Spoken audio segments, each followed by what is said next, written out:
يا رسول الله يا حبيب الله.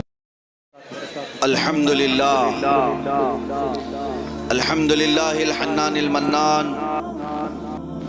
الذي خلق الإنسان وعلمه البيان، والصلاة والسلام على رسوله سيد الإنس والجان وعلى آله وأصحابه ذوي الخير والإحسان. أما بعد، فأعوذ بالله من الشيطان الرجيم. بسم الله الرحمن الرحيم. رجال لا تلهيهم تجارة ولا بيع عن ذكر الله وإقام الصلاة وإيتاء الزكاة يخافون يوما تتقلب فيه القلوب والأبصار. صدق الله مولانا العظيم وبلغنا رسوله النبي الأمين المتين المختار الكريم، ونحن على ذلك من الشاهدين والشاكرين والحمد لله رب العالمين. بارگاہ رسالت معاب صلی اللہ تعالی علیہ وسلم میں درود پاک کا ہدیہ پیش کریں. اللہم صلی علی سیدنا و مولانا محمد معدن الجود والکرم وآلہ واصحابہ الکرام وابنہ الکریم وبارک وسلم صلاة دائمة سرمدا ابدا. آئین جواں مرداں حق گوئی و بے باکی، آئین جواں مرداں حق گوئی و بے باکی، اللہ کے شعروں کو آتی نہیں روباہی. شہادت ہے مطلوب و مقصود مومن، شہادت ہے مطلوب و مقصود مومن، نہ مال غنیمت نہ کشور کشائی. عزیزان گرام وقار و حاضرین، آپ تمامی حضرات کی ان دقتوں کو میں سمجھ پا رہا ہوں. جگہ کی قلت اور فدایان مصطفیٰ صلی اللہ علیہ وسلم کی کثرت. آج اس طرح کے